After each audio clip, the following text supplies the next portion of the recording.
વલ્લભના વાલા વૈષ્ણવો, જય જય શ્રી ગોકુલેશ.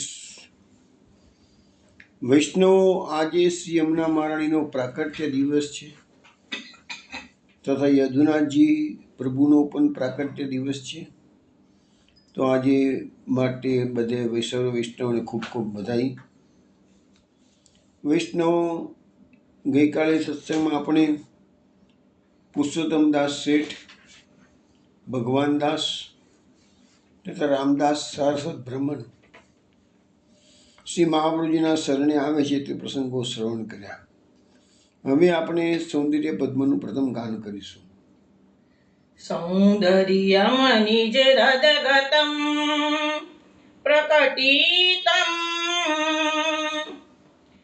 સ્ત્રીગૂઢ ભાવાત્મકમ રૂપમ ચ પુનસ્તદંતર્ગતમ પ્રાવિવિશદ સ્વપ્રિયે સંશ્લિષ્ટા ઉભયોર્બભૌ રસમયઃ કૃષ્ણો હિ તત્સાક્ષિકં રૂપં તત્ત્રિતયાત્મકં પરમભીધેયં સદા વલ્લભમ ધ્યેયં સદા વલ્લભમ. વૈષ્ણવો, આજે સત્સંગમાં આપણે લોહગઢ એટલે કે ગોવા, અમદાવાદમાં આવેલ નરોડા તથા જામનગર આ બધા બેઠક ચરિત્રો શ્રવણ કરીશું. પરંતુ તે પહેલાં એક કીર્તન શ્રવણ કરીશું. તેના શબ્દો છે, તુમ શરણાગત આયો શ્રી વલ્લભ.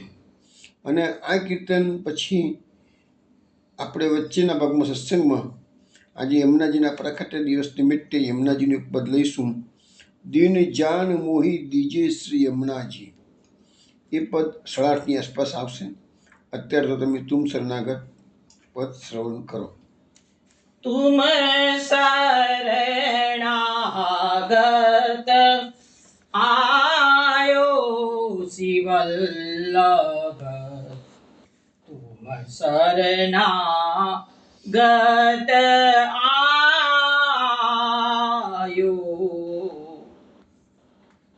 તુમ શરણાગત આયો શ્રી વલ્લભ. તુમ શરણાગત આયો. સબ દુઃખ દૂર ગયે તુમ દેખત સુખ કો પારન પાયો શ્રી વલ્લભ. તુમ શરણાગત આયો. આજ્ઞા શ્રી ગોવર્ધન ધર કી બ્રહ્મ સંબંધ કરાયો.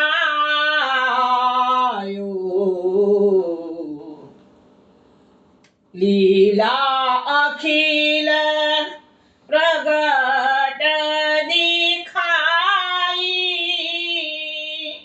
સેવા સુખ બતાયો શ્રી વલ્લભ. તુમ શરણાગત આયો. શ્રી ભાગવત સુદારસ મથી કે अपनो पंथ जतायो.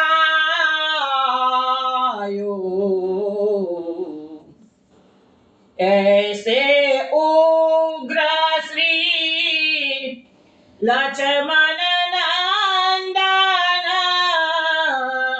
ऐसे उग्र श्री लक्ष्मण नंदन रसिकन के मन भायो श्री वल्लभ तुम शरणागत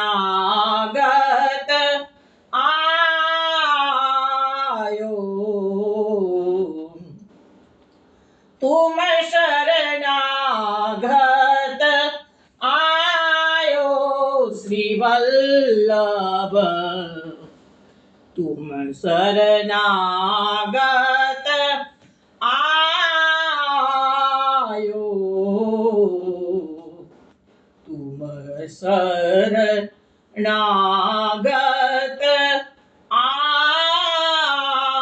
आयो। વૈષ્ણવ આ કીર્તન આપે ભાગ્યશ્રી રાગમાં શ્રવણ કર્યું છે.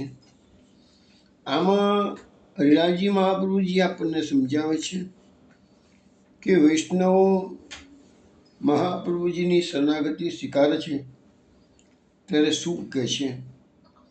હે વલ્લભ, તુમ શરણાગત આવ્યો. આ જીવ તારો શરણમાં આજે આવી ગયો છે. सब दुख दूर गए तुम देखत सुख को पार न पायो.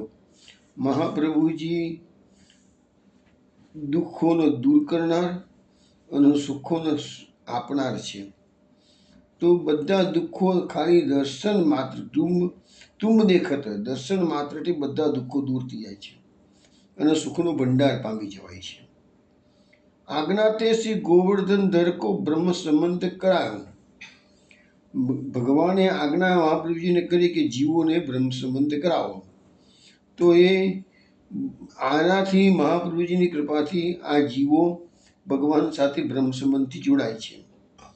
અખિલ લીલા અખિલ પ્રકટ દિખરાઈ સેવા સુખી બતાવો. આ પુષ્ટિ માર્ગમાં 84 વૈષ્ણવની વાર્તામાં કેટલાય પ્રસંગો આપણે જોઈએ છીએ કે મહાપ્રભુએ જ્યાં વૈષ્ણવને બ્રહ્મ સંબંધ કરાવીને સેવા પધરાવી આપી હોય તો સેવાના સુખની સાથે સાથે એને ભગવદ લીલાઓનું ત્યાં અનુભૂતિ થવા મળતી હતી, લીલાના દર્શન થવા મળતા હતા.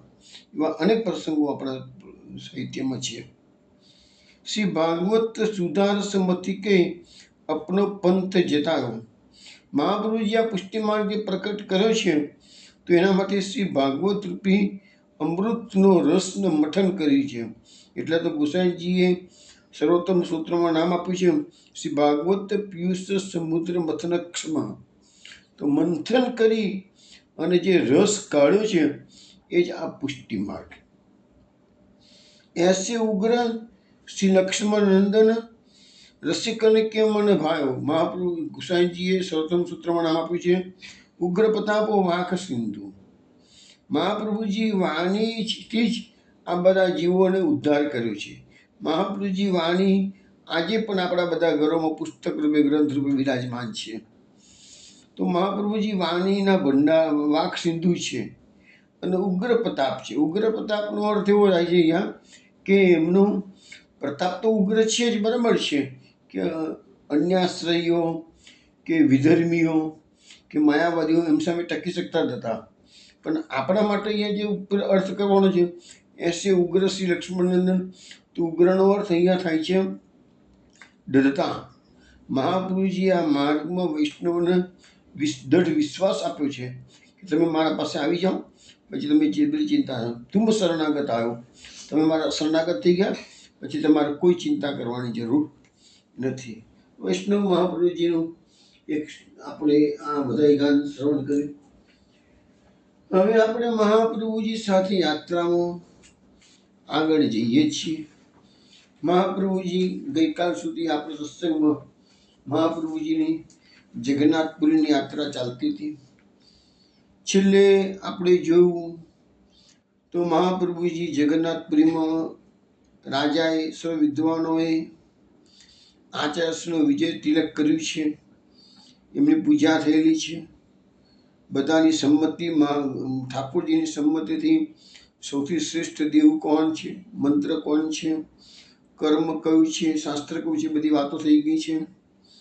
હવે આપણે બહુ વખત પહેલાં ખેરાળુવાળા જગન્નાથ જોશી નરેશ જોશીની વાત સાંભળી હતી. તે બંને ભાઈઓ અહીંયા આવેલા છે. મહાપ્રભુજી જગન્નાથપુરીમાં એમના પર અનુગ્રહ કર્યો છે. એમની માતાના ખબર અંતર પૂછ્યા છે. મહાપ્રભુજી ત્રણેય પૃથ્વી પરિક્રમા દરમિયાન ખેરાળુ પધાર્યા છે એ વાત પણ આપણે જોઈ હતી. અત્યારે મહાપ્રભુજી જગન્નાથપુરીથી આગળ ચાલે છે. આગળ જતા રસ્તામાં એક મુકામ કર્યું છે. ત્યાં રામદાસ શાશ્વત બ્રહ્મન શરણે આવે છે. એ વાત ગઈકાલે આપણે જોઈ લીધી છે. ત્યાંથી આચાર્ય શ્રી મંદાર મધુસૂદન ગયા છે. ત્યાં ભગવાનનું પૂજન કરીને ભાગવતનું પારણ કર્યું. હવે ત્યાં એક બનાવ બન્યો છે એવું કે સિંહના કારણે એક હરણ હતું એ ગભરાઈ ગયેલું હતું અને પ્રેગ્નન્ટ હતી, અને ત્યાં જ એનો ગર્ભસ્રાવ થઈ ગયો. તો બાળક એમાંથી છૂટું પડી ગયું ને પેલી હરણી ડરના કારણે ભાગી ગઈ છે. આચાર્યશ્રીના શરીરે નાનકડું બાળક હતું. આચાર્યશ્રી ત્યાંથી પસાર થતા હતા. તરત જ એ મૃત બાળકને આચાર્યશ્રી શરણે લીધું છે. વિચાર કરો, મહાપ્રભુજી કેવા દયાળુ છે કે આજે દૈવી જીવન તો ઉદ્ધાર કર્યો, તામસી જીવન ઉદ્ધાર કર્યો, આ પશુ જીવન ઉદ્ધાર કરે છે. મહાપ્રભુજીએ પોતાના અંગૂઠાનું પાન કરાવીને પેલા મૃગ બાળક તાજેતરનું જન્મેલું ને જીવાડ્યું છે.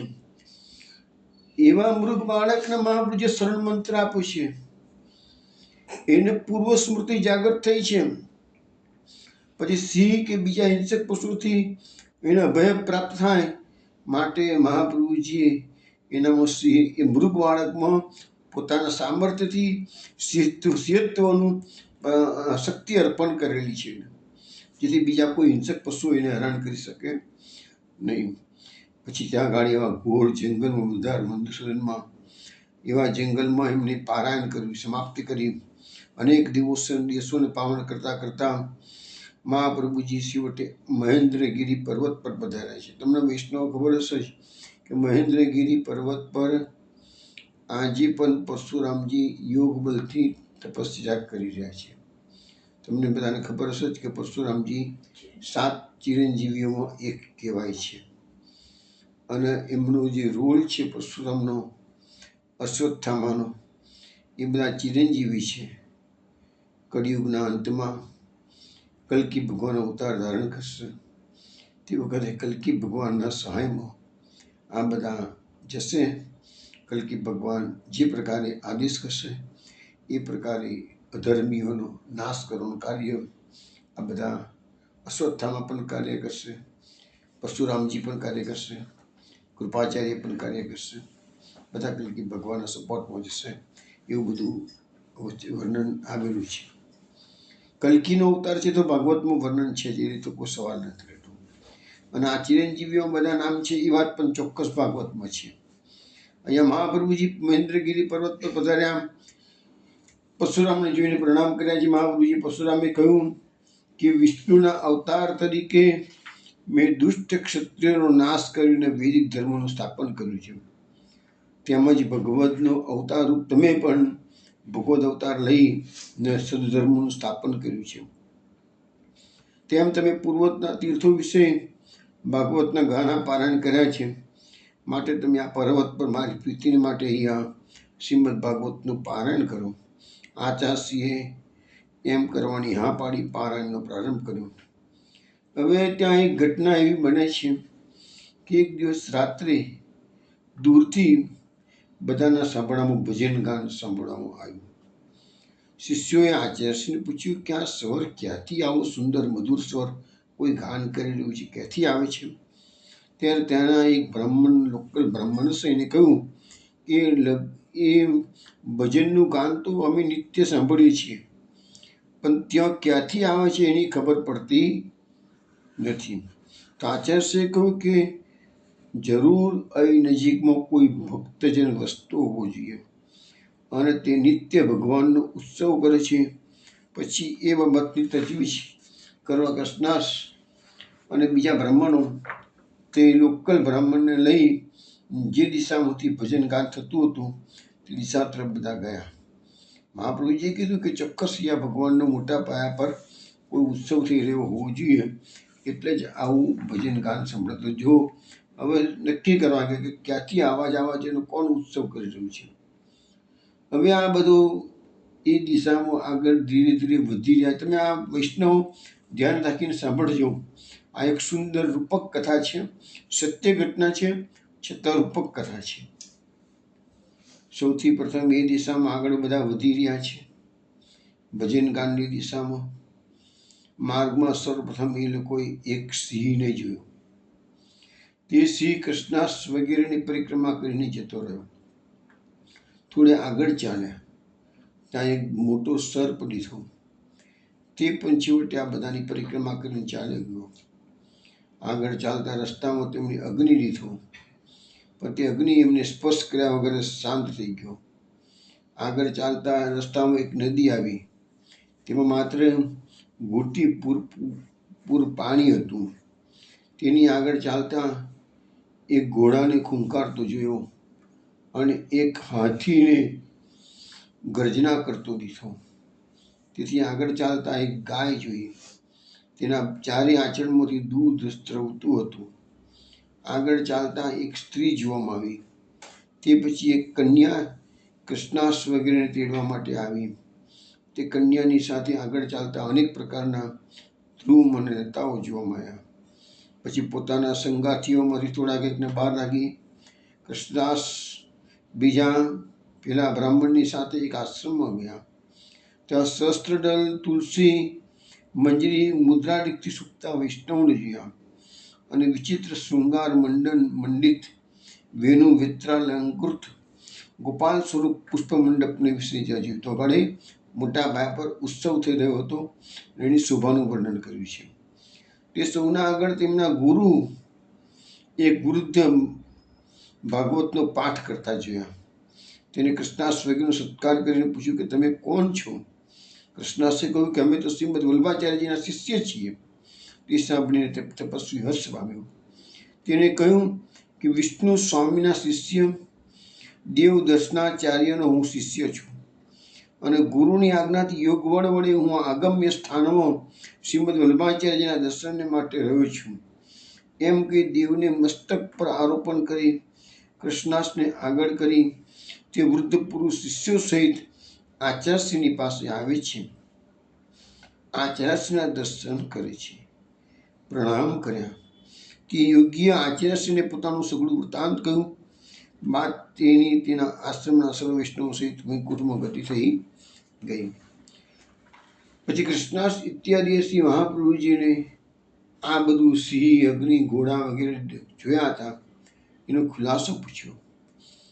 હવે તમે વૈષ્ણવ જુઓ, મહાપ્રભુજી આ વસ્તુ જે સમજાવી રહ્યા છે, રસ્તામાં જે વસ્તુ મળી હતી એ શું હતી અને એનું શું અર્થઘટન કરવું, એ બધી વાતો આપણને સમજાવવામાં આવે છે.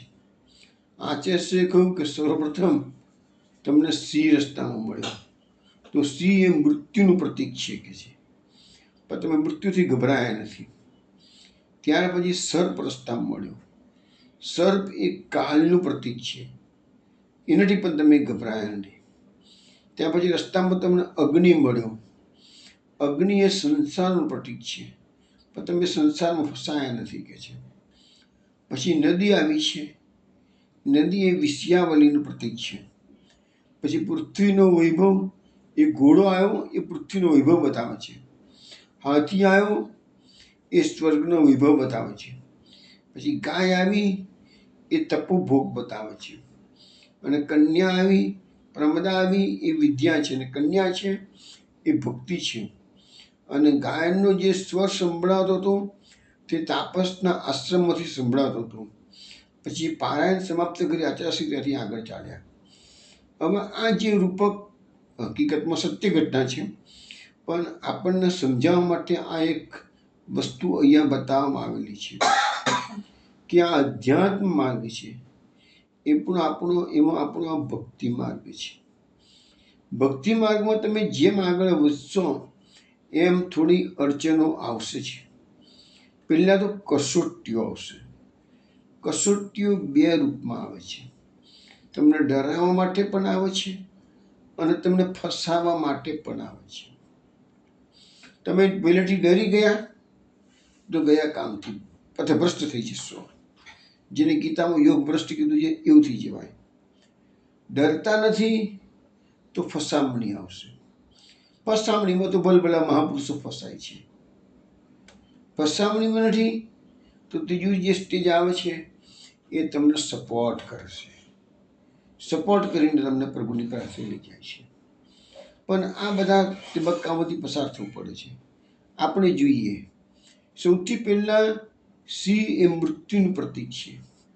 એટલે તમે જેમ આધ્યાત્મ માર્ગમાં, પર્ટિક્યુલરલી આપણો ભક્તિ માર્ગ છે, ભક્તિ માર્ગમાં આગળ વધશો તો તમને ડરાવવામાં આવે છે કે મૃત્યુ તમને સામે દેખાય કે તમે ફસાઈ, તમે ગભરાઈ જાઓ તો માર્ગ છોડી દો. ત્યાર પછી કાળ. કાળ એ સર્પ મળ્યો એટલે કાળ કહેવાય કે છે. તો કાળ એટલે નાના મોટા દુઃખો તમને આ સંસારમાં આપણે જન્મ લઈને આવ્યા છીએ. આપણા બધાને નાની મોટી તકલીફો પડતી જ હોય છે. તો કાળ એ દુઃખો બતાવી રહ્યું છે. પછી સંસાર એ અગ્નિ મળ્યો છે, એ સંસારનું પ્રતીક છે. તો સંસારમાં આપણે ફસાઈ જઈએ. શ્રીમદ ભાગવતમાં એવો ઉલ્લેખ છે કે જે લોકો બહુ ભક્તિ કરતા હોય એને ફસાવવા માટે એના સગાવાલાઓ, કુટુંબીજનો મહેનત એના મારતા હોય છે. અરે ઘણી વખત તેમની પત્નીને ખબર ના હોય પણ સ્વર્ગના દેવ એની પત્નીનું રૂપ લઈને આવે અને એની જોડે મિસબિહેવિયર કરી બેસે. એને ખ્યાલ ના આવે કે મારી પત્ની એવું કેમ વર્તન કરે છે. મને ખબર ના હોય કે એની પત્ની નથી કર્યું એ સ્વર્ગના દેવ. આવા બધા બનાવો ભક્તોના જીવનમાં અમે વાંચેલા છીએ, બનતા હોય છે. એટલે હું ઘણી વખત જ્યારે આપણા સત્સંગમાં થોડી અવકાશ મળતો હોય છે ત્યારે હું ભક્તોના ચરિત્રો જે કહું છું એનું કારણ આ જ છે. આપણે વિવિધ ભક્ત ગાથા જે મૂકી છે એની પાછળ ભલે અન્ય સંપ્રદાયના ચરિત્રો મેં મૂકેલા છે, પણ એ બધામાં જાણવા જેવું છે કે ભક્તિનો માર્ગ કાંટાનો માર્ગ છે. એટલા માટે તો કહે છે ને કે હરિનો માર્ગ છે સુરાનો, નહીં કાયરનું કામ જોને, પ્રથમ પેલું મસ્તક મૂકી પડતા લેવું નામ જોઈએ. તો આ માર્ગમાં પેલા બી સમજાવેલું છે મેં, શ્રેય અને પ્રેય બે માર્ગ છે. જે લોકો પ્રેયનો એટલે કે ભોગ માર્ગ પકડ્યો છે, ભૌતિકવાદ પકડ્યો છે, એને તો આખી ચિંતા કરવાની, તો ફસાયેલા છે સંસારમાં. હરિના એ નિર્મુક્તા સ્ત્રી મગ્ના ભવસાગર મહાપ્રભુજી કહી દીધું છે. એટલે એવા તો સંસારમાં ભટકતા જ રહેવાના છે. ભલે એમને જાતના કરોડોપતિ બની ગયા હોય, ભલે બધું લક્ઝરિયસ લાઈફ જીવતા હોય અને ભલે ગમે તેટલો ભોગ ભોગવતા હોય, પણ એ ભટકી જશે બધા. અધ્યાત્મ માર્ગમાં આવ્યા છે એટલે એનો અર્થ એવો પણ નથી કે પ્રભુની પ્રાપ્તિ તમારે થઈ જ જવાની, એવું પણ નથી. બધા સ્ટેજમાંથી પસાર થવું પડે છે. શાસ્ત્રોનો અભ્યાસ કરો તો ખ્યાલ આવશે. યોગ વાસિષ્ઠ ગ્રંથની અંદર જ્ઞાન માર્ગમાં કે યોગ માર્ગમાં જે લોકો આગળ વધતા હોય એમાં 7 ભૂમિકાઓ આપવામાં આવેલી છે. ભૌતિકવાદ અને અધ્યાત્મવાદ બેનો મોટામાં મોટો તફાવત એટલો છે કે ભૌતિકવાદમાં તમે ગમે તેટલી સંપત્તિ સંપાદન કરી છે, પણ અહીંયા મૂકીને ગયા પછી બીજા જન્મની અંદર નવી સૃષ્ટિ એકલું ઉઠવું પડે છે. ગમે તેટલા બંગલા, 10 બંગલા પેદા કર્યા હોય, 500 ગાડીઓ બનાવેલી હોય. એક અમદાવાદમાં એક હતો, હું નામ ભૂલી ગયો એનું, અત્યારે નથી આવતું મને, લુહાર લાગજ્જર નામ હતું. એની પાસે 84 ગાડીનો કાફલો હતો. એના કેમ્પસમાં 84 ગાડીનો કાફલો રહેતો હતો. ગમે તેટલો મોટો માણસ દુનિયામાં બન્યો હોય પણ બધા જ જાણે છે અહીંયા મૂકીને જવાનું છે, કશું સાથે નહીં આવે. પણ અધ્યાત્મ માર્ગમાં ભલે યોગ માર્ગ હોય, ભલે જ્ઞાન માર્ગ હોય, ભલે ભક્તિ માર્ગ હોય, મર્યાદા હોય, પુષ્ટિ હોય, ગમે તે માર્ગ હશે, પણ એમાં કેરી ફોરવર્ડની પ્રથા છે. 7મી ભૂમિકામાં જાય યોગ વાસિષ્ઠ પ્રમાણે તો ઉદ્ધાર થઈ જાય અને મોક્ષ પ્રાપ્ત થઈ જાય. 7મી ભૂમિકાના બદલે માનો કે બીજી ભૂમિકા, ત્રીજી ભૂમિકા, ચોથી ભૂમિકા, 5મી ભૂમિકામાં દેહ પડ્યો. આપણું જીવન ગમે એટલું 70, 80, 90 કેટલું જીવીને માણસો કેટલું જીવે છે. 80, 90 તો લગભગ બધાને વિકેટો પડી જતી હોય છે. તો એ અધૂરી સાધના રહી તો શું એ કંઈ ભ્રષ્ટ થઈ જાય છે, એ નાશ પામી જશે? ના ના ના. જે તબક્કામાં એનો દેહ પડ્યો એ બીજા ધર્મની અંદર એ તબક્કામાંથી એની સાધના શરૂ થશે. એટલા માટે તમે સમજાવી છે કે અધ્યાત્મ માર્ગ જ શ્રેષ્ઠ છે. ભૌતિકવાદ જે લોકો પકડે છે એ મારી દૃષ્ટિએ મહામૂર્ખ માણસો છે. અહીંયા આપણે ભક્તિ માર્ગની વાત કરી રહ્યા છીએ. અહીંયા મહાપુરુષે આપણને સમજાવે છે કે મૃત્યુ, કાલ અને સંસાર આ 3 તબક્કા ભક્તિ માર્ગમાં ડરાવવાના તબક્કા છે અને વિષયાવલી ફસાવવા માટે આવે છે. પછી વૈભવ મળે, તમને સ્વર્ગનું સુખ મળે, તપના કારણે ભોગ મળ્યો, એ બધું તમને ફસાવે છે. એ ડરાવતું નથી પરંતુ ફસાવે છે.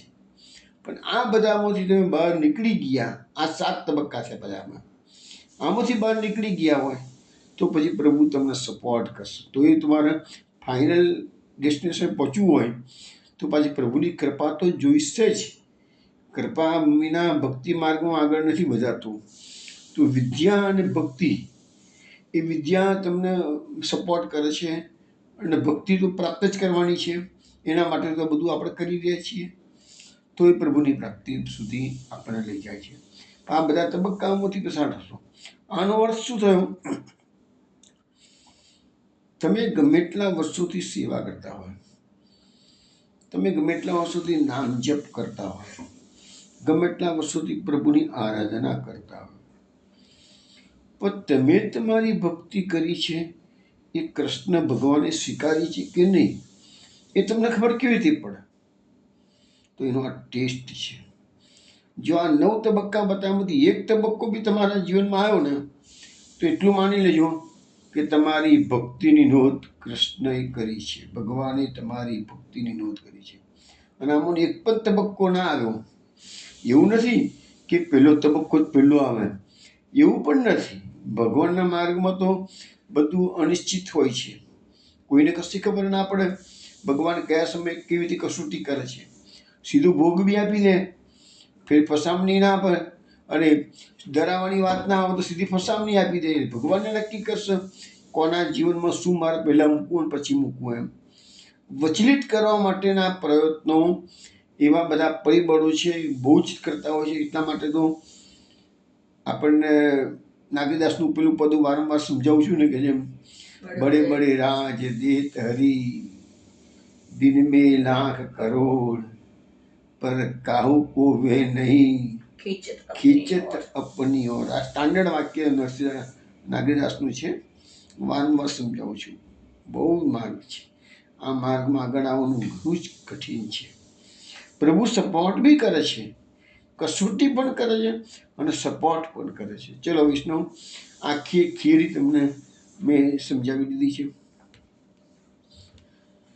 આ ઉપરથી શોર્ટમાં આપણે કહીએ તો મૃત્યુનો ભય, કાળનું અભિમાન, અહમતા મમતા, ભોગ, સિદ્ધિની લાલસા આ મટે નહીં, ઇન્દ્રિયોનો નિગ્રહ થાય નહીં ત્યાં સુધી ઘરી ભક્તિ પ્રાપ્ત થતી નથી. આ બધા તબક્કામાંથી પસાર થવું જ પડે. ઇન્દ્રિયનો નિગ્રહ કીધું અને સિદ્ધિની લાલસા છોડવી પડશે. સિદ્ધિઓ આવીને ઊભી રહેશે તો તમારે ભોગ માટે નહીં, પણ તમને એમાં ફસાયા તો ગયા કામથી. ત્યાંથી મહાપ્રભુજી ગોદાવરીમાં સ્નાન કરી ઋષિક્ષેત્રમાં થયા. ઋષિક્ષેત્રમાં થઈ આચાર્યશ્રી પોતાના ગ્રામ અગ્રહાર પધાર્યા છે. આ સ્થળમાં પ્રથમ યાત્રા મહાપ્રભુજીની, यहाँ મહાપ્રભુજીની 9 વર્ષની પ્રથમ યાત્રા પૂરી થઈ.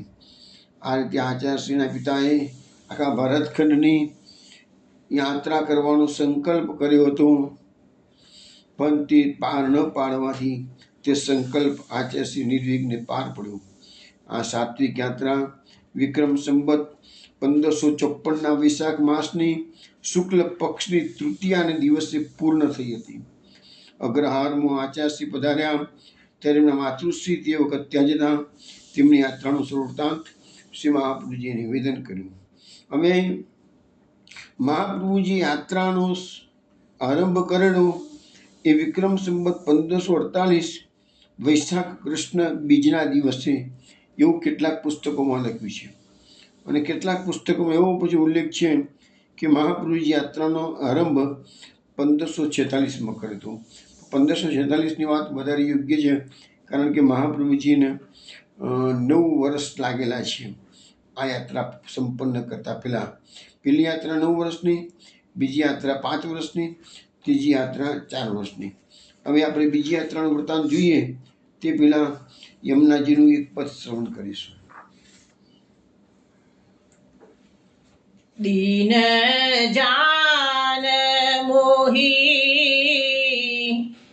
दीजे श्री यमुना दीन जान मोही दीजे दीन जान मोही दीजे श्री यमुना दीन जान मोही दीजे नंद कुमार सदावर मागो गोपीन की दासी मोहे कीजे श्री यमुना दीन जान मोही दीजे तुम तो परम उदार कृपा निधि चरण शरण सुख कारी तिहारे वस सदा लाडली वार तव तट क्रीडत गिरधारी श्री यमुना दीन जान मोही दीजे सब ब्रज जन विहरत संग मिल अद्भुत रास विलासी तुम्हारे पुरीन निकट कुंज द्रुम कोमल सासी सुवासी श्री यमुना दीन जान मोही दीजे जो मंडल में चंद विराजत भर भर छिड़कत नारी समजल हसत नाथ तीरस भर जल क्रीडा सुख कारी श्री यमुना दीन जान मोही दीजे रानी जी के मंदिर में नित उठ पाय लाग भुवन काज सब कीजे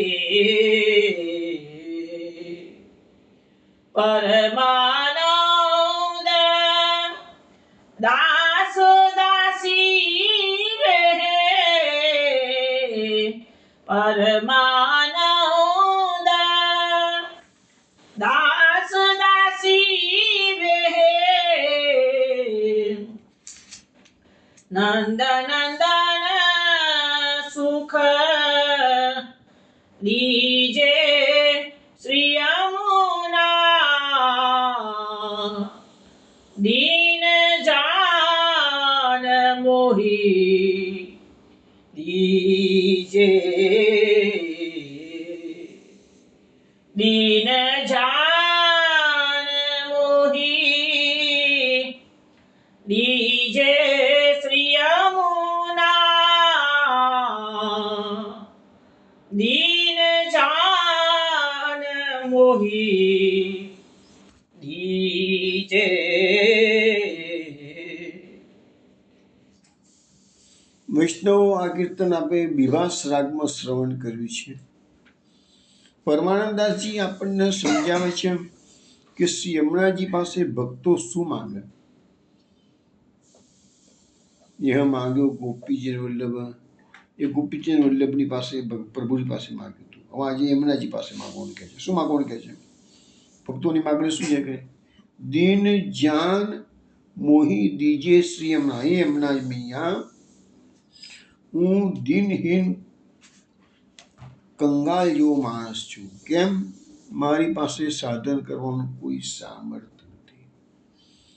વિવેક ધૈર્ય ભક્ત્યાદિ રહિત વિશિષ્ટ પાપાસક્ત સિદ્ધસ્ય કૃષ્ણ ગતિર્મમ. પાપમાં આસક્તિ વાળો છું, દીન છું, બધાથી ધર્મથી ભ્રષ્ટ છું, બધેથી છું. તો તમારી પાસે માગવા આવ્યો છું. શું માગવા આવ્યો છું?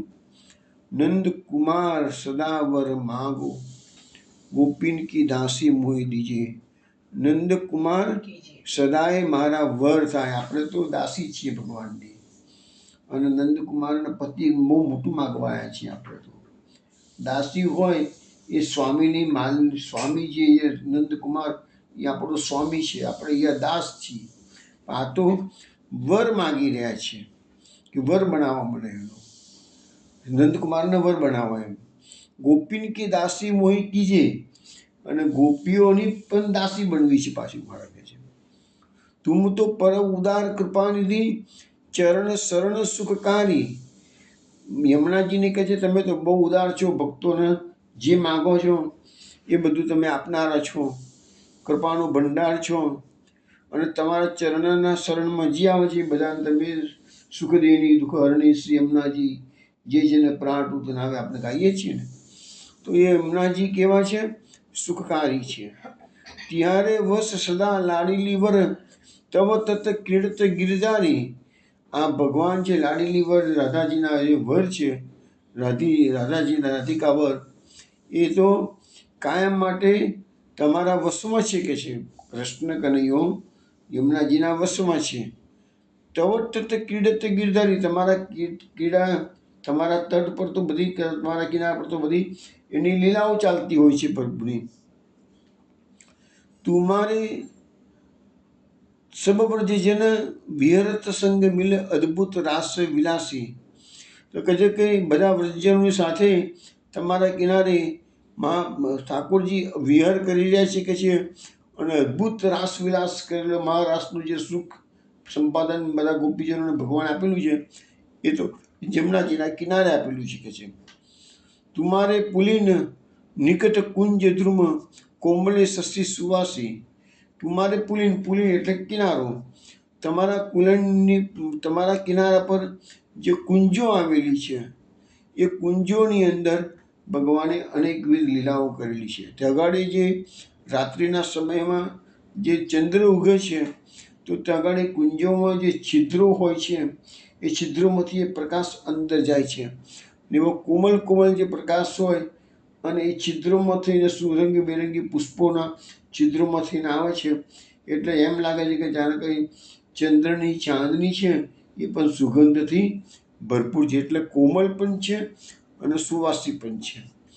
જો મંડલ મેં ચંદ બિરાજત ભરભર ચિરકતનારી. હવે આમાં શું છે કે આપણે રાસપંચાયત ટૂંક સમયમાં આવવાનો જ છે.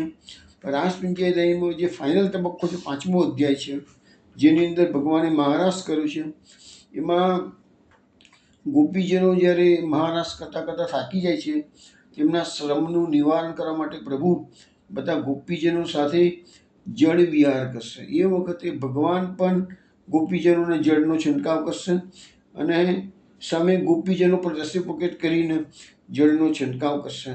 કારણ કે એમને જે શ્રમ જલ, એટલે આપણે યમનાષ્ટકમાં શું કહીએ છીએ, સ્મરશ્રમ જલાનુભી સકલ ગાત્ર જય સંગમ આપણે કહીએ છીએ ને, તો શ્રમના જે જલના બિંદુઓ થયા છે એ બધા આપણે યમુનાજીને શા માટે યમુનાજી આપણને ભક્તિ પ્રદાન કરે છે, તો એટલા કારણે આપે છે કે યમુનાજીનું સામર્થ્ય ક્યાંથી આવ્યું, તો યમુનાજીના જલમાં પ્રભુના શ્રમ જલ કણ ભળી ગયેલા છે અને પ્રભુનો સાક્ષાત સંગમ થયેલો હોય તો પછી પૂછવું શું રહ્યું.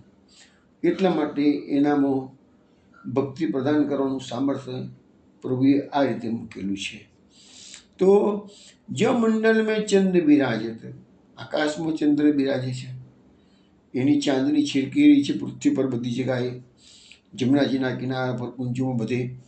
તો ભરભર ચિરકત નારી, તો જેવી રીતે ચંદ્રની ચાંદની છીરકાઈ રહી છે એવી રીતે આ નારીઓ એટલે ગોપીઓ હાથમાં જલ લઈ અને શ્રી કૃષ્ણની પર છંટકાવ કરી રહી છે. શ્રમ જલ હસત નાથ અતિરસભર જલ કીડા સુખકારી. હવે શ્રમ જલ હસત નાથ, તો શ્રમ જલ એ મેં તમને થોડા કીધું પશ્ચિમવાળા ટીપા જે બધા, તો એ નહાતા અને હસતા એ બધા અતિરસભર, બધા મદમસ્ત થઈ ગયેલા છે અત્યારે કીડાની અંદર. જલ કીડા સુખકારી, અને જે જલમાં વિહાર કરી રહ્યા છે એ બધા ગોપીજનોને અને પ્રભુને બધાને સુખકારી છે. રાણીજી કે મંદિર મેં નીટ ઉઠ પાય લાગ ભુવન કાચ સબ કીજે. હવે આ ગોપીજનોની એક ટેવ એવી છે કે સવાર પડે અને યશોદા મૈયાના પગે લાગવા જાય છે અને એનું કોઈ નાનું મોટું કામ હોય તો કરવા જાય. પણ મુખ્ય આશય શું છે કે જશોદાજીને પગે લાગવાનું અને જશોદાજીના ઘરનું નાનું મોટું કામ ભુવન કાચ સબ કીજે, કોઈ કામ કરવાનું હોય તો એની પાછળનો આશય એ છે કે લાલાને દર્શન થાય. મુખ્ય વાત તો નંદકુમાર સદાવર માગો, લાલાના દર્શન થાય એ જ એમનો મુખ્ય આશય છે. પરમાનંદ દાસ દાસી વે નંદ નંદન સુખ દીજે કે છે. પરમાનંદ દાસજી કહે છે કે નંદ નંદનનું જે સુખ છે એના માટે તો ગોપીજનો સવારના ભોરમાં ત્યાં ગાડી યશોદાજીના ઘરમાં જાય છે અને પગે લાગે છે અને ઘરનું કામ કરે છે. તો વૈષ્ણવ આ યમુનાજી પાસે શું માંગ્યું છે એ આપણે આજે સમજવાનો પ્રયત્ન કર્યો છે. હવે આપણે મહાપ્રભુજીની બીજી પૃથ્વી પરિક્રમાની વાત શરૂ કરીએ છીએ. બીજી પૃથ્વી પરિક્રમા અગ્રહારમાં જે મહાપ્રભુજી સાઉથ ઇન્ડિયામાં, આંધ્રપ્રદેશમાં જે પોતાના કાકા ભજનાનંદ ભટ્ટ રહેતા હતા એમના ઘરે માતૃશ્રીને મળવા માટે આવ્યા છે. અગ્રહારમાં થોડા દિવસ રહ્યા છે, થોડા માસ રહ્યા છે. પછી માતૃશ્રીની આજ્ઞા લઈ રાજેશ દેવીજીઓના ઉદ્ધાર માટે આચાર્યશ્રીએ બીજી યાત્રાનો પ્રારંભ વિક્રમ સંવત 1555 ચૈત્ર માસના શુક્લ પક્ષની બીજ રવિવારના દિવસે કર્યો. પ્રથમ અગ્રહારથી મહાપ્રભુજી મંગળપ્રસ્થ પધાર્યા, ત્યાંથી વેંકટેશ થઈ વિદ્યાનગર પધાર્યા. ત્યાં રાજા વગેરેને બ્રહ્મ સંબંધ કરાવી આચાર્યશ્રીએ ત્યાંના અંતઃપુરમાં રહેનાર એક નારાયણદાસ કાયસ્થના ઉપર અનુગ્રહ કરી તેની યાત્રામાં સાથે લીધો. હવે નારાયણદાસ કાયસ્થની વાત આપણે આગળ આવી ગઈ છે એટલે હું રિપીટ નથી કરતો, પણ મહાપ્રભુજીએ પૃથ્વી પરિક્રમામાં 3 વખત કરી છે. તો કેટલી જગ્યાએ મહાપ્રભુજી એક વખત પધારે છે, કેટલી વખત 2 વખત પધારે, કોઈ વખત 3 વખત પધારે છે. તો મેં ચરિત્ર જે પહેલું ચરિત્ર લીધેલું ને એમાં આઈ થિંક કે મોટાભાગના પ્રસંગોનું વર્ણન કરેલું છે. એટલે હવે પછી બીજી અને ત્રીજી યાત્રામાં જે નવા પ્રસંગો આવશે એનું જ હું વિસ્તૃત વર્ણન કરીશ.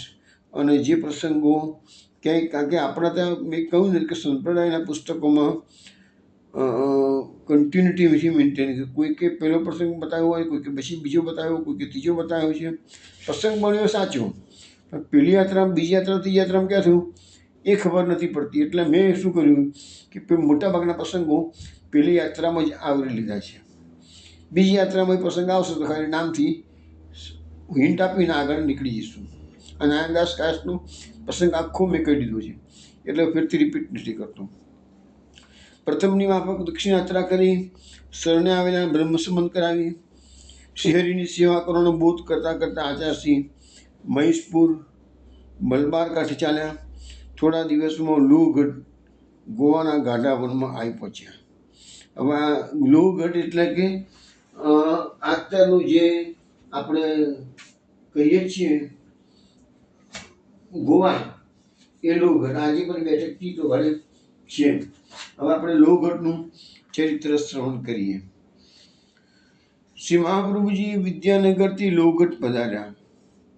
લોહગઢને આજે આપણે ગોવાના નામથી ઓળખીએ છીએ. તે મહારાષ્ટ્રના કોંકણ પ્રદેશમાં આવેલું રાજ છે. તેની રાજધાનીનું મુખ્ય શહેર પંજીમ છે. ત્યાંના આરણ્યને પ્રાચીન સમયમાં લોહગઢના નામે ઓળખવામાં આવતું હતું. ત્યાં શ્રી મહાપ્રભુજી પધાર્યા. અહીં એક રમણીય સ્થાન જોઈ ચોકરના વૃક્ષ નીચે આપ બિરાજ્યા હતા. ત્યાં એક મોટી શિલા પર હાથીના પગનું ચિહ્ન હતું. આજુબાજુ ગાઢ વન આવેલું હતું. હજારો તામસી પશુઓ ત્યાં હતા. આપે દામોદરદાસ અસાણીને આજ્ઞા કરી, આ સ્થળ બહુ રમણીય છે, માટે આપણે અહીં સપ્તાહ કરીશું અને દૈવી જીવો તામસી જીવોનો ઉદ્ધાર કરીશું. હવે કૃષ્ણાસ મેઘન જળાશયની શોધમાં ચારે બાજુ ફરી આવ્યા, પણ ક્યાંય જળાશય મળ્યું નહીં. ત્યારે આવીને વિનંતી કરી કે મહારાજ, અહીં ક્યાંય જળાશય નથી. આપે આજ્ઞા કરી, સામેના પર્વતની ઉપર ઘણા ઝરણા આવે છે, તેવી જ રીતે મારી બાજુમાં પર્વતની એક ટેકરી છે. તેનાથી થોડેક દૂર એક મોટું તળાવ છે. તેની પાસે એક પથ્થર ઉપર હાથીના પગનું ચિહ્ન છે. તેની પાસે એક શિલા છે. તેની નીચે એક ગુફા છે. આ ગુફામાં 3 કુંડ આવેલા છે. એક અપ્સરા કુંડ છે, જ્યાં રોજ સ્વર્ગમાંથી અપ્સરાઓ સ્નાન કરવા આવે છે. બીજો ગંધર્વ કુંડ છે, જ્યાં રોજ ગંધર્વો સ્નાન કરવા આવે છે. ત્રીજો દેવતા કુંડ છે, તો દર પૂનમના દિવસે ઇન્દ્ર સહિત બધા દેવો સ્નાન કરવા આવે છે. આ જાણીને સૌ સેવકો ખૂબ પ્રસન્ન થયા. આપશ્રીએ ત્યાં બિરાજી શ્રીમદ ભાગવત સપ્તાહનો પ્રારંભ કર્યો. 7 દિવસ સપ્તાહ થઈ. અલૌકિક આનંદ આવ્યો. પછી આપે પોતાના ચરણારવિંદથી અલૌકિક સુગંધ પ્રકટ કરી ચારે બાજુ ફેલાવી. તેના દ્વારા હજારો હિંસક પશુઓનો ઉદ્ધાર કર્યો. આપશ્રીનું આવું અલૌકિક ચરિત્ર જોઈ સૌ સેવકોએ આપનો જય જયકાર કર્યો. પછી ત્યાંથી આપશ્રી પંઢરપુર જવા માટે આગળ પધાર્યા. આ સ્થળના બેઠકજીનું સ્થાન પૂજ્ય ગોસ્વામી 108 શ્રી પ્રથમેશજી મહારાજ દ્વારા થોડા સમય પહેલાં પ્રગટ થયું છે. અહીં બેઠકજીનું સુંદર ભવન નિર્માણ થયું છે. હાલમાં આ બેઠકજી શ્રી પ્રથમેશ વિઠ્ઠલનાથજી મહારાજના માટે બિરાજે છે. બેઠકજી સાંકડી ગામથી 4 કિલોમીટર દૂર છે. સાંકડી ગામના વૈષ્ણવનો સંપર્ક કરવાથી તેઓ સાંકડી ગામમાં મુકામની વ્યવસ્થા કરી આપે છે. એટલે બેઠકજીમાં કોઈ વ્યવસ્થા અત્યારે છે નહીં, નજીકના ગામમાં વ્યવસ્થા કરી પડે એવું કહે છે. બેઠકજી પાસે રુદ્રેશ્વર મહાદેવનું મંદિર છે. બેઠકજીના મુખિયાજીને ફોન કરવાથી મંદિરની સામે આવેલી રૂમો ઉતારવા માટે આપી શકે છે. પણ વૈષ્ણવ આ તો જૂના પ્રાચીન પુસ્તકમાં બધું લખ્યું છે. અત્યારે તો કદાચ વ્યવસ્થા થઈ ગઈ હશે, પણ એક વસ્તુ તમને બધા વૈષ્ણવને ખાસ કહેવાની કે હાલમાં મુંબઈમાં જે થાના કહે છે, એ થાનામાં પ્રકાશભાઈ કારિયા એ આખી PDF ફાઇલ બહાર પાડેલી છે. યુટ્યુબ પર કે એમાં મળી જાય છે. તો પ્રકાશ કારિયાનો કોન્ટેક્ટ કરજો. તો એ બહુ સેવાભાવી વૈષ્ણવ છે અને ભારતભરની 142 બેઠકો આવેલી કુલ મહાપ્રભુજી, ગોસાઈજી, ગોકુલનાથજી બધી લઈને દરેકે દરેક બેઠકજીના નામ, સરનામા, ટેલિફોન નંબર, મુખિયાજીના નામ, કેવી રીતે જવાય, અને એનું મહાત્મ્ય A to Z વિગતો બધી જ આ પ્રકાશભાઈએ ખૂબ મહેનત કરીને તૈયાર કરીને વૈષ્ણવના માર્ગદર્શન માટે મૂક્યું છે. એટલું જ નહીં, તમારે કોઈ પણ પ્રકારની આ બેઠક યાત્રા કરવા જવું હોય, પ્રકાશભાઈ કાર્યનો ફોર્મ પર સંપર્ક કરો તો પૂરા પ્રેમથી બધા વૈષ્ણવોને સમજાવે છે અને પૂરેપૂરો જેટલા પ્રશ્નો પૂછો છો એનું માર્ગદર્શન સારી રીતે આપે છે. એટલે આ લોહગઢ જેવી બેઠકો જે ડિફિકલ્ટ હોય તો કેવી રીતે જવું, તો એ તો બધું માર્ગદર્શન તમે પ્રકાશભાઈ કાર્ય નામ યાદ રાખી લેજો. ના સમજણ પડતી હોય છે વટે તો એ PDF ફાઇલ માટે કરદમનો કોન્ટેક્ટ કરશો તો કરદમ પર તમને મોકલી આપશે. અને PDF ફાઇલમાં કોઈ પણ જગ્યાએ જવું હોય અને પછી તમે PDF ફાઇલમાં પ્રકાશ કારિયાનો નંબર હોય, પ્રકાશભાઈ કારિયાનો નંબર, તો પ્રકાશભાઈ કારિયાનો સંપર્ક કરજો તો તમને સમજાવશે. પણ આવા સેવાભાવી વૈષ્ણવ આજે પણ છે. એમ લખે છે કે ભાઈ આ બેઠકજીમાં જવા માટે મુંબઈ ગોવા બસમાં માપુસા સ્ટેન્ડ પર ઉતરી ત્યાંથી લોકલ બસ દ્વારા સાંકળી જવું અને ત્યાંથી રિક્ષા દ્વારા 2 કિલોમીટર હળવળી જવું. રુદ્રેશ્વર મહાદેવના મંદિરની પાસે બેઠકજી બિરાજે છે. એટલે એવી રીતે બધા રસ્તા બતાવે છે. આ જે પુસ્તક પ્રાચીન છે એમાં કેવી રીતે, પણ એ બધામાં શું છે કે વર્ષો થઈ ગયેલા છે એટલે અત્યારે બધું રૂટ બધા બદલાઈ ગયેલા હશે. એટલે હવે આપણે એ બાબતમાં વધારે વાત નથી કરતા, પણ જેને જેવું હોય એને પ્રકાશભાઈ કારિયાનો સંપર્ક કરવો. હવે આ લોહગઢમાં તો બધું મેં તમને કહ્યું કરી ઝરણા છે, 3 કુંડ આવેલા છે, એ બધી વાત થઈ ગઈ. આ સ્થળમાં આચાર્યશ્રીની બેઠક છે એ વસ્તુ જોઈ. ગાઢા જંગલોમાં મુકામ કરી આચાર્યશ્રીએ પારાયણ કર્યા ના ઘણા દાખલા મળી આવે છે.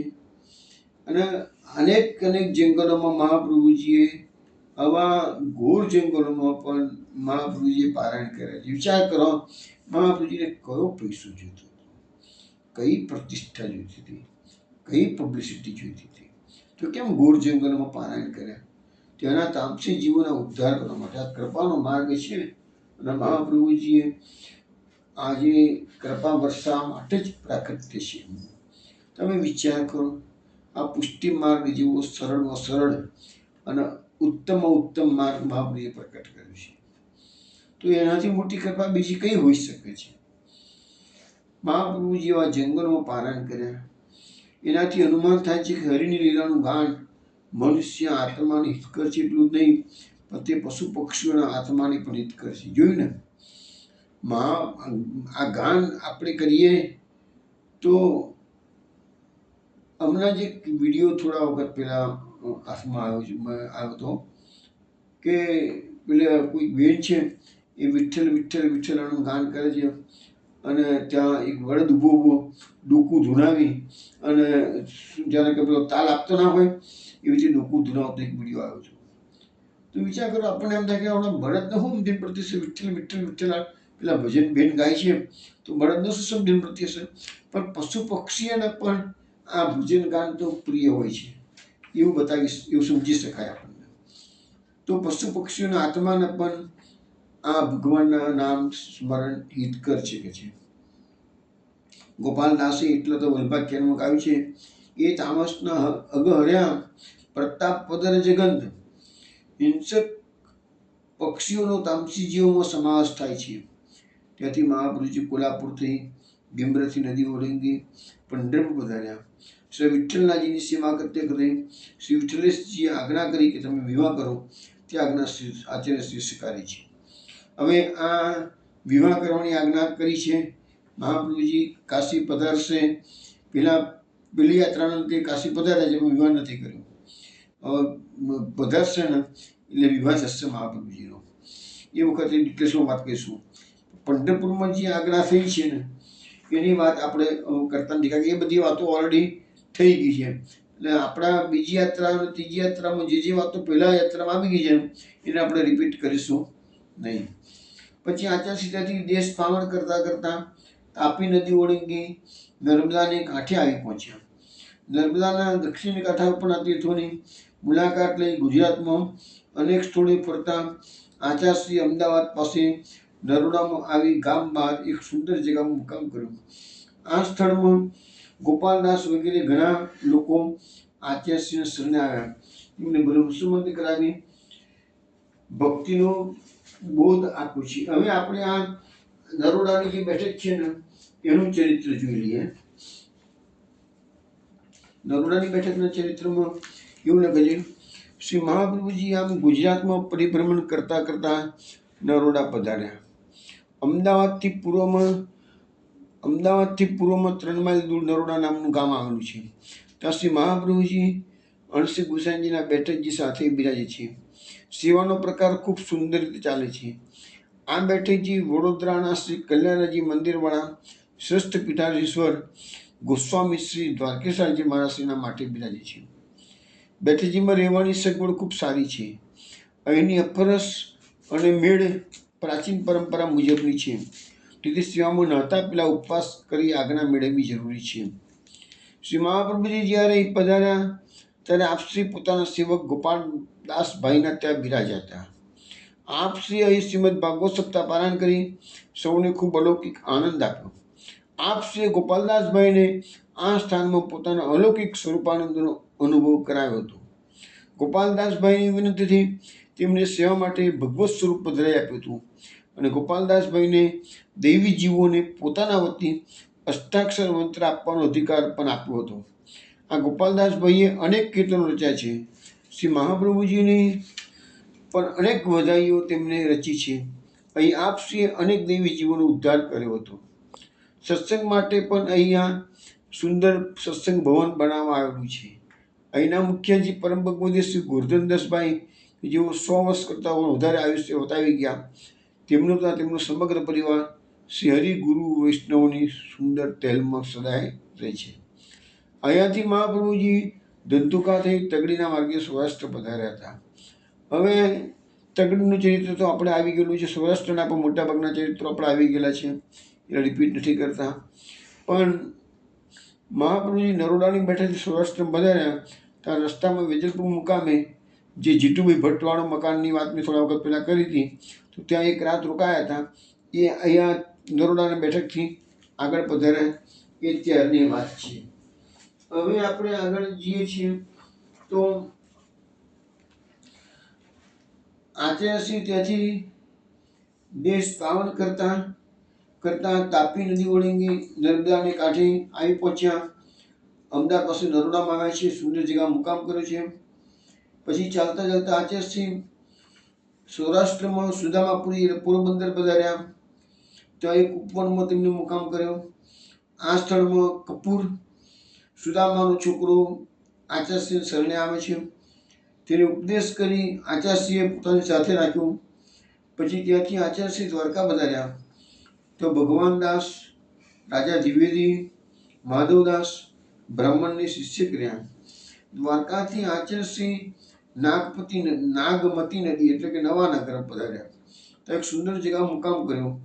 આચાર્યશ્રી ભાગવતનો પાઠ કરતા હતા તે વખતે ત્યાંના રાજા તમાચી આચાર્યશ્રી દર્શન કરવા માટે આવ્યા. આપણે હવે એ જામનગરનું જે બેઠક ચરિત્ર છે એ શ્રવણ કરી લઈએ. બેઠક ચરિત્રમાં એવું આવે છે કે રાજકોટ ઓખા રેલવે લાઇન પર જામનગર નામનું મોટું સ્ટેશન આવેલું છે. આ શહેર નાગમતી નદીના કિનારે વસેલું છે. તેથી રાજા જામ તમાચીએ તે વસાવેલું હોવાથી તે જામનગર નામે પ્રસિદ્ધ છે. એટલે જૂના સાહિત્યમાં નવાનગર કહે છે અને આપણા અત્યારે એને જામનગરથી ઓળખવામાં આવે છે. નાગમતી નદીના કિનારે શ્રી મહાપ્રભુજીના બેઠકજી બિરાજે છે. ગામમાં ઝંડુ ભટ્ટની શેરીમાં શ્રી ગુસાઈજીના બેઠકજી પણ બિરાજે છે. અહીં ગોસ્વામી શ્રી વિભૂષણલાલજી મહારાજશ્રીની મોટી હવેલી આવેલી છે, જેમાં ગદાધર દાસના સેવ્ય શ્રી મદન મોહનજી બિરાજે છે. આ સ્વરૂપ વિશિષ્ટ છે. ગદાધર દાસજીને એક સમયે ભોગ ધરવા ઘરમાં કશું ન હોવાથી જળની લોટી આખો દિવસ ધરવી પડેલી. રાત્રે તેનું તેમને પુષ્કળ દુઃખ થયેલું. ત્યારે ભગવદ ઈચ્છાથી અનાયાસે તેમના એક યજમાને આવી સોના મોહરો દક્ષિણામાં આપેલી. તરત જ તે સોના મોહરો લઈ બજારમાં મીઠાઈવાળાની દુકાને ગયા. તાજી બનતી સુંદર જલેબી લઈ આવ્યા અને ઠાકોરજીને ભોગ ધર્યો. પ્રભુ પણ તેમના ભાવથી અતિ પ્રસન્ન થઈ 2 ભુજાની 4 ભુજાઓ કરીને આરોગેલા. ત્યારથી આ સ્વરૂપ ચતુર્ભુજ સ્વરૂપ છે. શ્રી મદન મોહનજીનું સ્વરૂપ સામાન્ય રીતે દ્વિભુજ સ્વરૂપ હોય છે, પરંતુ વિશિષ્ટ લીલાના કારણે આ સ્વરૂપ ચતુર્ભુજ છે. જામનગર શહેરની બહાર કાલાવાડ દરવાજેથી 1 માઇલ દૂર નદીના કિનારે આ બેઠકજી આવેલા છે, જ્યાં સેવાનો પ્રકાર સુંદર રીતે ચાલે છે. શ્રી મહાપ્રભુજી જ્યારે આ સ્થાને પધાર્યા ત્યારે અહીં મોટું શહેર હતું નહીં. આપ શ્રી નાગમતી નદીના કિનારે રમણીય સ્થળ જોઈ છોકરના વૃક્ષ નીચે બિરાજેલા. અહીં આપશ્રીએ શ્રીમદ ભાગવતનું પારાયણ કર્યું. આપશ્રીના પધારવાના સમાચાર જાણીને આ પ્રદેશનો રાજા જામ તમાચી આપશ્રીના દર્શન કરાવ્યો. તેને દંડવત કરી વિનંતી કરી, મહારાજ, મારું અહોભાગ્ય છે કે જે સ્વરૂપનું નિરૂપણ વેદ સહસ્ત્ર મુખે કરે છે તે સ્વરૂપના આજે મને દર્શન થયા. આપના દર્શન માત્રથી મારી બુદ્ધિ નિર્મળ થઈ ગઈ છે. આપના ચરણના સ્પર્શથી આ ધરતી પવિત્ર થઈ ગઈ છે. માટે મહારાજ, મારા કૃપા કરીને શરણે લો. રાજાને આપશ્રીએ શરણે લીધા. રાજાએ વિનંતી કરી, મહારાજ, આપણા ચરણ સ્પર્શથી પવિત્ર બનેલી ધરતી પર એક શેર વસાવવાની મારી ઈચ્છા છે. આપ આજ્ઞા આપો તો એ શેર વસાવો. આપે આજ્ઞા કરી શેર વસાવવા માટે ઉત્તમોત્તમ મુહૂર્ત અત્યારે જ છે. માટે તમે વિલંબ કર્યા વિના અત્યારે જ શેરનું ખાતમુહૂર્ત કરો. તમારું રાજ્ય નિર્ભય થશે. આપશ્રીની આજ્ઞા પ્રમાણે તરત જ ત્યાં શહેરનો પાયો ખોદવામાં આવ્યો. તે જ આ જામનગર શહેર પછી બીજા અનેક જીવોને શરણે લઈ આપશ્રી ત્યાંથી આગળ વધાર્યા. અને આપણે પણ આજે યાત્રામાં મહાપુરુષ સાથે આગળ વધવાનું છે. પરંતુ આગળ ક્યાં જવાનું છે એ બધી વાતો કાલ રાત્રે 8 વાગે મળીશું, ત્યારે કરીશું. ત્યાં સુધી જય જય શ્રી ગોકુલેશ.